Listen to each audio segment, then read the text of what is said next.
नमस्कार, good morning. मी सौरभ कोरटकर. तुम्ही बघत आहात TV9 मराठी. आता आपण बघूयात सुपरफास्ट 50 बातम्या. मुंबईत पुन्हा एकदा मराठी माणसाला बेदम मारहाण. किरकोळ कारणावरून कल्याणमधील हाय प्रोफाईल सोसायटीत राडा, गुन्हा दाखल.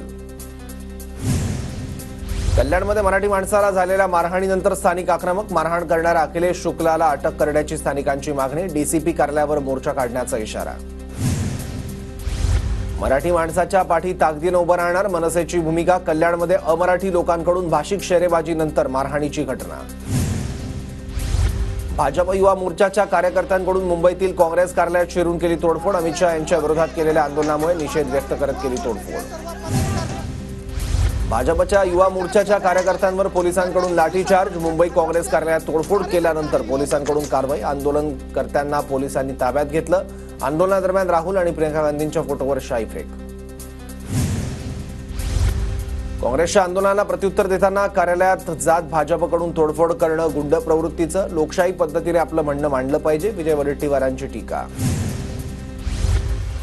भाजपच्या गुंडांनी मुंबईतील काँग्रेस कार्यालयावर भ्याड हल्ला केला. बाळासाहेब थोरात यांची ट्विट करत भाजपवर टीका. एकीकडे लाडकी बहीण म्हणायचा आणि दुसरीकडे हल्ला करायचा. मुख्यमंत्र्यांनी उत्तर द्यावं. काँग्रेस कार्यालयावरील हल्ल्यावरून वर्षा गायकवाड आक्रमक. काँग्रेस कार्यालयावर झालेला भ्याड हल्ल्याचा निषेध. आम्ही घाबरणार नाही, लढणार, भिडणार आणि जिंकणार. काँग्रेस कार्यालयावरील हल्ल्यावर खासदार वर्षा गायकवाड यांची प्रतिक्रिया. मुंबई काँग्रेस कार्यालयावर झालेल्या हल्ल्याचा निषेध. सकाळची संसदेतील, आताची मुंबईतील घटना निंदनीय. काँग्रेस कार्यालयावरील हल्ल्यावर खासदार चंद्रकांत हंडोरेंची टीका.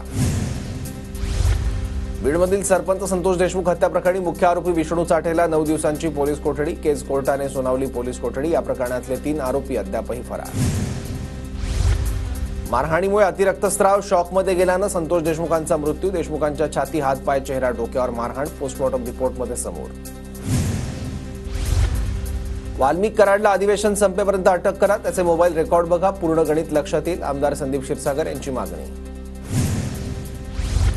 बीडमधील घटनेवरून सरकार गंभीर. आमदार सुरेश धस यांची प्रतिक्रिया. कुणालाही सोडणार नाही असं मुख्यमंत्र्यांनी आधीच म्हटलंय. बीडमध्ये 1300 बंदूक परवाने कुणाच्या पालकमंत्रीपदाच्या काळात दिले गेले असाही सवाल उपस्थित. बीड घटनेतील संशयित मंत्री शपथविधीनंतर सभागृहात आलेच नाहीत. त्यांची हकालपट्टी करा. विधानसभेत नाना पटोले यांची मागणी. बीडमधील सरपंच मृत्यू प्रकरणावर वाल्मिक कराडच्या प्रश्नावर पंकजा मुंडेंनी बोलणं टाळलं. कोणतीही प्रतिक्रिया न देता गेल्या निघून. तर मुख्यमंत्री फडणवीस या प्रकरणावर आज विधिमंडळात बोलणार. बीडमध्ये धनंजय मुंडेंपेक्षा वाल्मिक कराडचं जास्त चालतं. वाल्मिक कराडवर कसं बोलावं अशी धनंजय मुंडेंपुढे अडचण. रोहित पवारांची टीका. संतोष देशमुखांच्या सर्व आरोपींना पकडा. आम्हाला आता सहन होत नाही. न्याय द्या. संतोष देशमुखांचे भाऊ धनंजय देशमुखांची प्रतिक्रिया. बीडमधील कटुता कमी करण्याचा माझा प्रयत्न राहील. शरद पवारांचं विधान. शरद पवार 21 तारखेला मस्साजोगला जाणार. संतोष देशमुखांच्या कुटुंबियांना भेटणार. संतोष देशमुख हत्या प्रकरणाकडे शासनानं गांभीर्यानं बघावं. हत्या प्रकरणातील आरोपींवर कठोर कारवाई होणं गरजेचं. संजय जाधव यांची मागणी. सोलापुरात शहांच्या बाबासाहेबांवरील वक्तव्याच्या निषेधार्थ माथाडी कामगारांचं काम बंद आंदोलन. शेतकऱ्यांचा कांदा लिलावासाठी न उतरल्यानं शेतकऱ्यांचा रास्ता रोको. आम्ही सुरू केलेली एकही योजना बंद होऊ देणार नाही. अधिवेशनानंतर लाडक्या बहिणींच्या खात्यात डिसेंबरचा हप्ता जमा होणार. मुख्यमंत्री देवेंद्र फडणवीस यांची माहिती. देवाभाऊ आल्यानंतर आता लाडक्या बहिणींना न्याय मिळणार. 2100 रुपये डिसेंबरच्या शेवटी खात्यात जमा होणार. श्वेता महाल यांची माहिती. भाजप आमदार रणजितसिंह मोहिते पाटलांना सहकार विभागाची कारणे दाखवा नोटीस. शंकर सहकारी साखर कारखान्याचं अध्यक्षपद रद्द होण्याची शक्यता. मोहिते पाटील बेकायदेशीर कर्ज वाटप प्रकरणी गुंतत आल्याची चर्चा. रणजितसिंह मोहिते पाटील फक्त कागदोपत्री भाजपचे आमदार. 8 दिवसात त्यांच्यावर कारवाई होणार. राम सातपुते यांची टीका. कर्नाटकच्या कृष्णाकाठ योजनेमुळे पश्चिम महाराष्ट्राला महापुराचा धोका. कृष्णाकाठ योजनेअंतर्गत अलमट्टी धरणाची उंची 5 फुटानं वाढवण्यास गती. अलमट्टीची उंची वाढल्यास सांगली, कोल्हापूरसह कर्नाटकात पूर येईल. अलमट्टीची उंची कमी करण्यावर आवाज उठवणार. स्वाभिमानीचे नेते राजू शेट्टींची प्रतिक्रिया.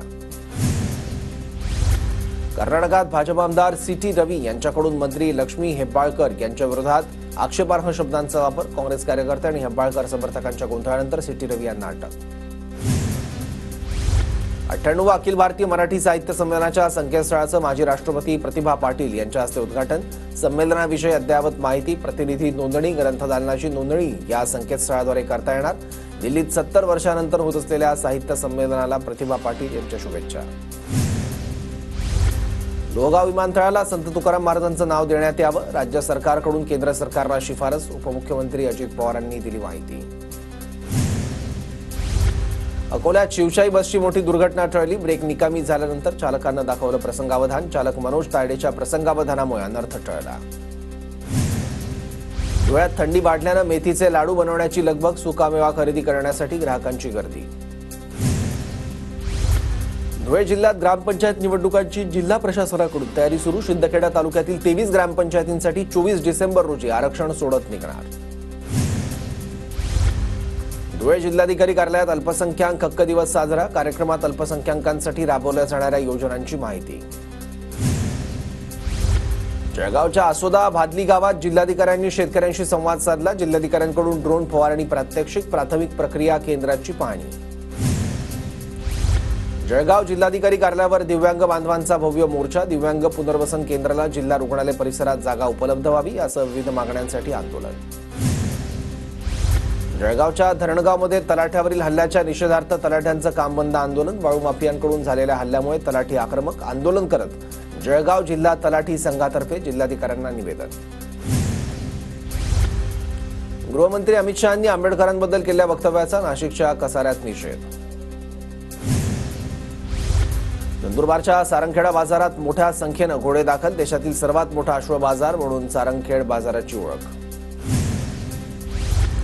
धुळे कृषी विभागाच्या माध्यमातून शेतकऱ्यांसाठी पीक स्पर्धेचं आयोजन. प्रयोगशील शेतकऱ्यांना प्रोत्साहन देण्यासाठी स्पर्धा.